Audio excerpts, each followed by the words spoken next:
tonight with our next performer of the evening. Give it up, please, for Jamie!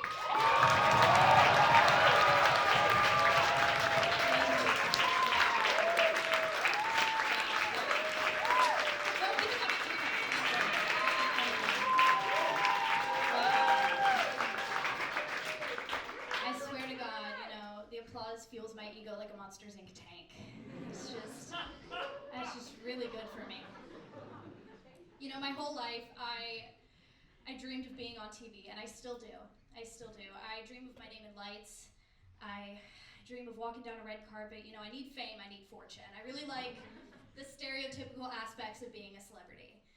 That's what's really good for me. So, I really want people to think of me as sexy and cool.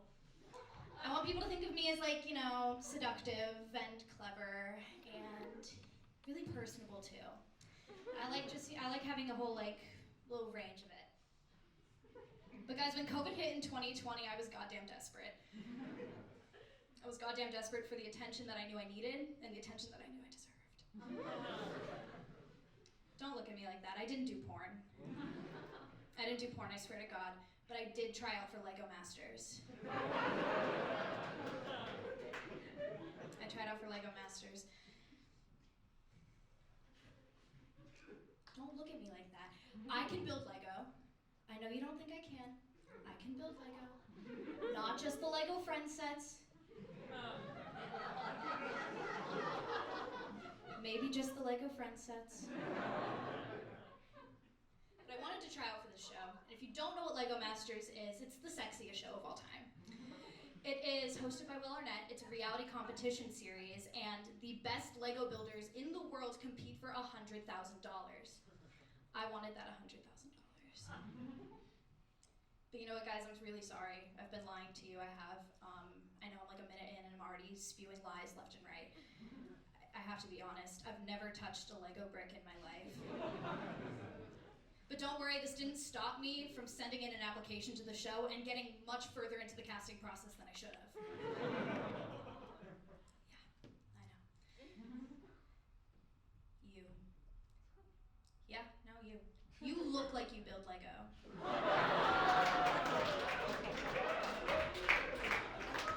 What's your name? Don't be embarrassed, we've all been there. Not me, but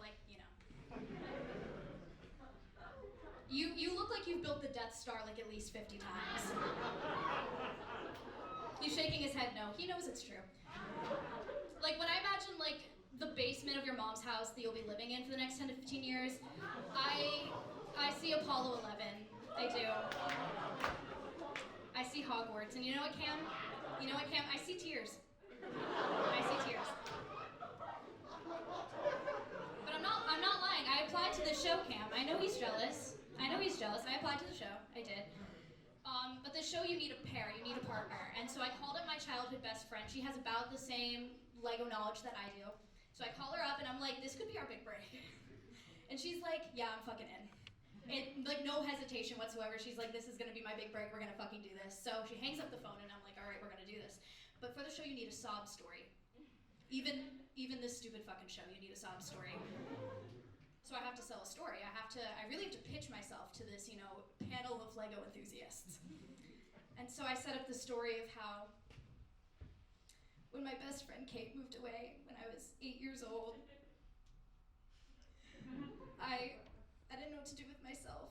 I didn't know if I could go on, but Lego is what kept us connected all these years.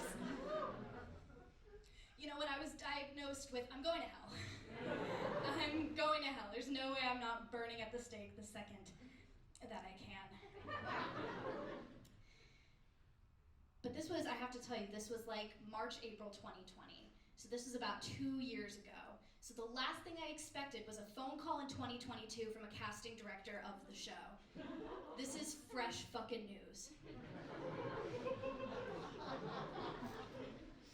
And she said she was heavily interested in us as a pair.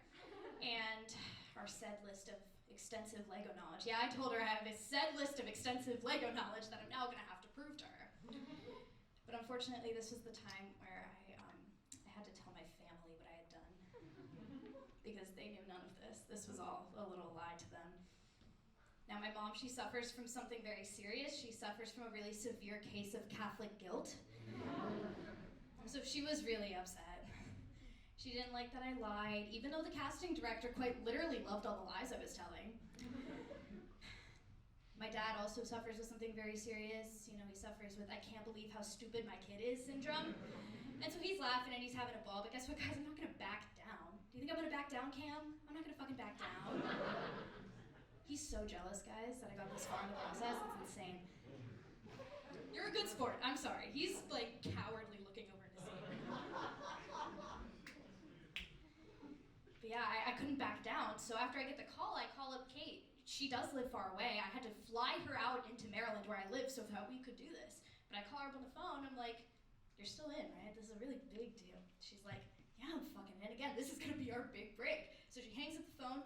I fly her out and we get set up on a Zoom call with a producer of the show. Yeah, you're right. I get set up on a Zoom call with the producer of the show. So one morning I'm on this Zoom call. I'm about to go on. I'm not nervous at all. Like I should be nervous, right? Like at least a little bit. For some reason, my complete lack of Lego ability is not holding me back whatsoever. And I'm not ready for any and all Lego related questions that are about to be coming my way. We get set up on the call, this producer of a show. Oh my God. If only he knew that it was all just a little joke. He still doesn't know this day. We're on this call, he's asking all these questions and I'm giving all kinds of answers. The first question he asks is, you know, do you guys think you're gonna be inspiring the other Lego builders that are watching out there? This is a real question that I've gotten asked in my life. Does anyone think they'd ever get asked, do you think you'll inspire other Lego builders ever? No. I'm thinking, no, I don't want to inspire anyone. I don't want to do this. But you know what? We're just going to go there. We're just going to pretend. So, you know, I just, off the top of my head, I go, yeah, I really think we're going to be inspirational to the other Lego builders, especially the young female Lego builders who are going to look at our builds and go, wow, that's something. That's something else. That's awesome. And then he asks another question. He goes, do you think other teams will see you as a threat? And I'm thinking, threat's a word that no one uses to describe me. Like no one goes, Jamie Elder, yeah, I'm scared. I'm scared of her. So I have to think off the top of my head, but my friend, Kate, nothing. She just goes, yeah, I think other people are gonna look at our builds and cry. And so I tack on tears of fear. Tears of fear. Not tears of disgust from what we can't build. My favorite question was the last question that he asked. He asked, finish the sentence, we are the team who, and without any hesitation, I go, we are the team that builds the most. I'm like trying to make a tear shed from my eye. I'm really trying to be emotional about it. I'm like, we're the team that builds the most. We're the team that cares a whole lot. We're the team that fights a little. No, wait, maybe it's fights a lot, cares a little, but we're definitely building. And after all of this, we still got picked to move forward in the casting process.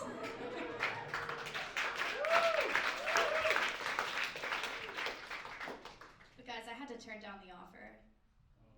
I know. Porn was calling my name. Thank you, I'm Jamie Elder.